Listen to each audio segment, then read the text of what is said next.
একটি ছোট্ট ছেলে, অসীম স্বপ্ন এবং আল্লাহ এক অবিশ্বাস্য পরিকল্পনা। এই গল্পটি প্রমাণ করে আল্লাহ যখন কাউকে উঁচু করতে চান তখন কোনো শক্তি তাকে আটকাতে পারে না, না দারিদ্র্য, না অপমান, না শত্রু। শুধু দরকার ঈমান, সাবর এবং একটি সৎ হৃদয়। আজকের গল্পটি শুনুন, কারণ এই গল্পে আপনার সন্তানের জন্য আছে বিশাল শিক্ষা। বহু বছর আগের কথা, তুরস্কের এক ছোট্ট গ্রামে বাস করত এক দরিদ্র পরিবার। বাবার নাম ইউসুফ, সাধারণ সাদা পাঞ্জাবি, মাথায় পুরনো সাদা টুপি, চেহারায় কষ্টের ছাপ কিন্তু চোখে সততার আলো। ইউসুফ ছিলেন একজন কাঠ মিস্ত্রি। সারাদিন কাজ করতেন, কিন্তু সংসার চালানো কঠিন ছিল।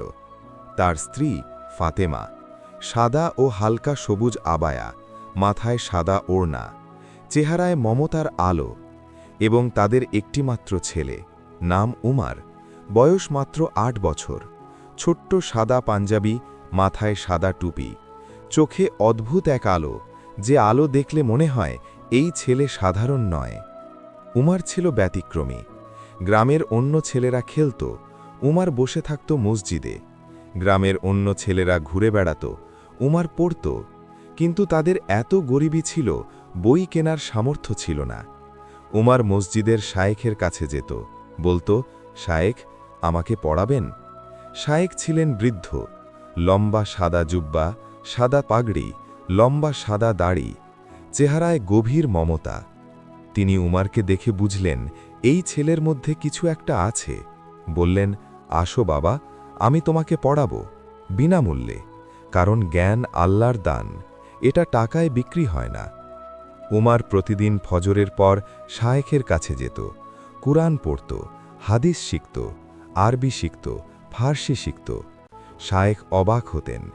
একবার যা পড়ত মনে থাকত, একবার যা শুনত ভুলত না। শায়েখ বলতেন, এই ছেলে সাধারণ নয়, আল্লাহ এর মধ্যে বিশেষ কিছু দিয়েছেন।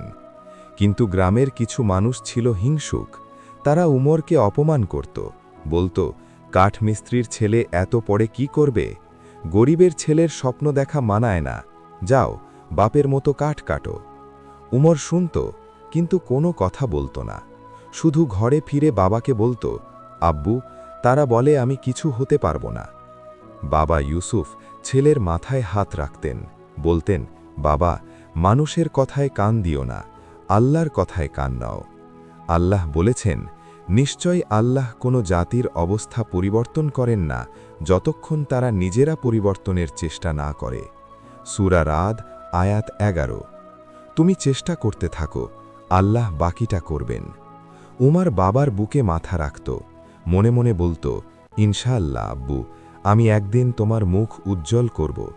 বছর কাটল, উমার বড় হল, বয়স এখন 15।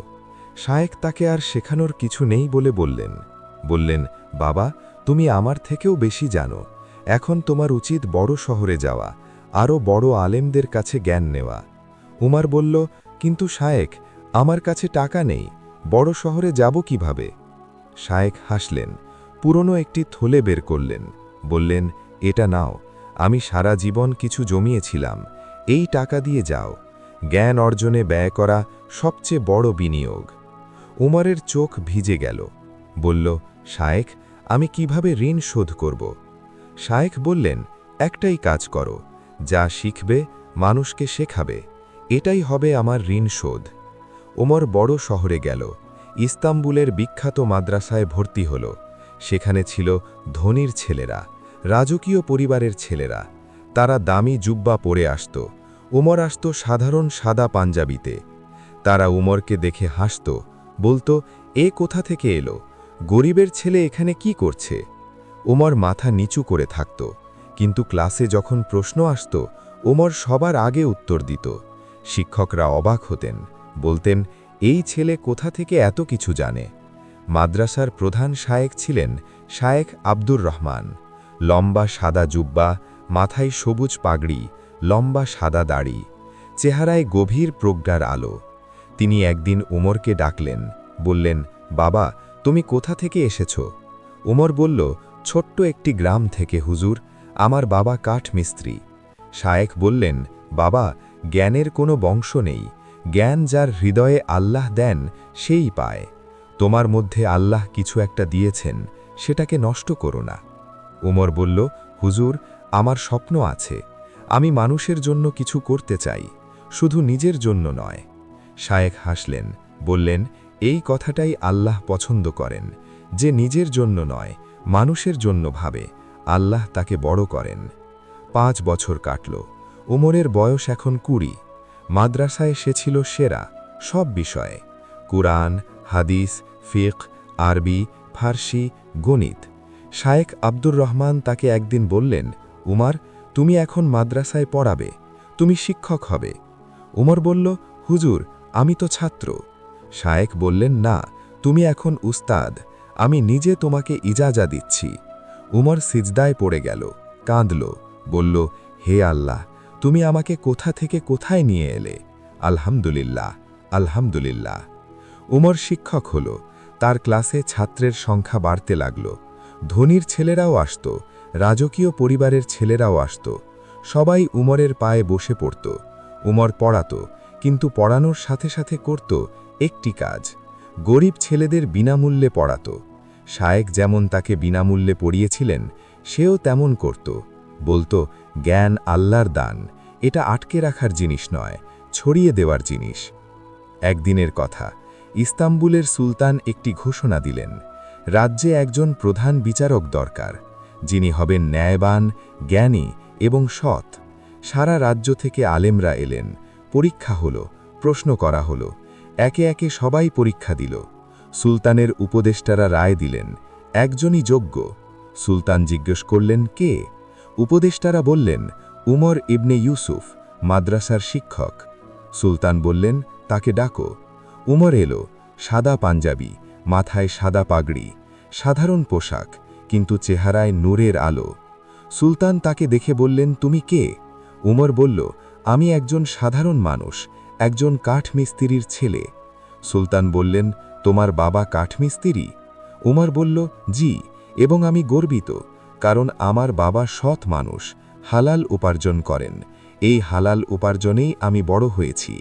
সুলতান থামলেন, একটু ভাবলেন, তারপর বললেন, তুমিই আমার প্রধান বিচারক। উমর চমকে উঠল, বলল, সুলতান, আমি কি এর যোগ্য? সুলতান বললেন, যে নিজেকে অযোগ্য মনে করে সেই সবচেয়ে যোগ্য, কারণ অহংকার নেই তার মধ্যে।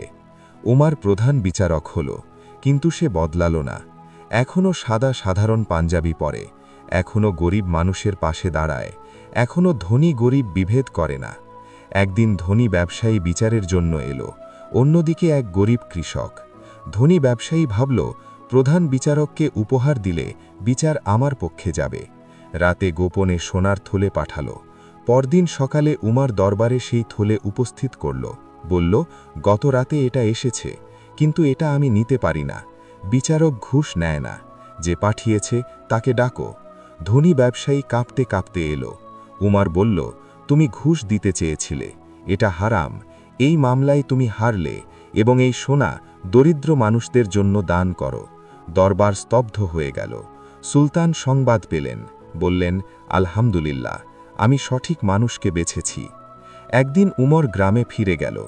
বাবা ইউসুফ তখনও কাঠমিস্ত্রির কাজ করেন। ছেলেকে দেখে থামলেন, চোখ ভিজে গেল।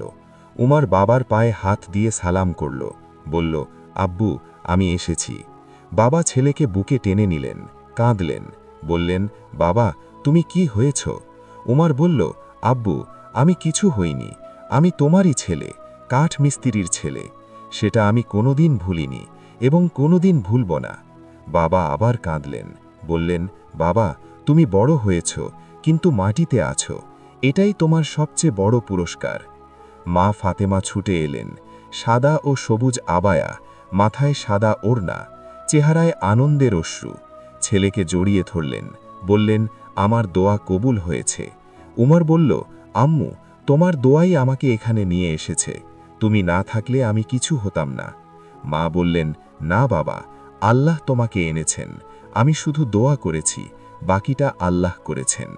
উমর মায়ের পায়ে সালাম করল, মসজিদের দিকে হাঁটল, সিজদায় পড়ল, কাঁদল। বলল, হে আল্লাহ, আমি ছিলাম কাঠমিস্ত্রির ছেলে, তুমি আমাকে বাদশাহের দরবারে নিয়ে এলে। এটা তোমার রহমত, আমার কোনো যোগ্যতা নেই, সব তোমার। আলহামদুলিল্লাহ, আলহামদুলিল্লাহ। গ্রামের সেই মানুষগুলো যারা একদিন বলেছিল গরিবের ছেলে কিছু হতে পারে না, তারা এখন দূর থেকে দেখল তাদের মুখে কোনো কথা নেই, কারণ আল্লাহর ফয়সালা সামনে। ওমর তাদের দিকে তাকালো, কিন্তু রাগ করল না, হিংসা করল না, শুধু বলল, ভাইয়েরা, তোমাদের জন্য দোয়া করি, আল্লাহ তোমাদেরও হেদায়াত দিক। তারা মাথা নিচু করল লজ্জায়। প্রিয় ভাই ও বোনেরা, উমরের গল্প শেষ, কিন্তু এই গল্পের শিক্ষা কখনো শেষ হয় না। উমর কি ছিল? গরিবের ছেলে, কাঠমিস্ত্রির সন্তান, কিন্তু তার কাছে ছিল সৎ বাবার দোয়া, মমতাময়ী মায়ের তাহাজ্জুদ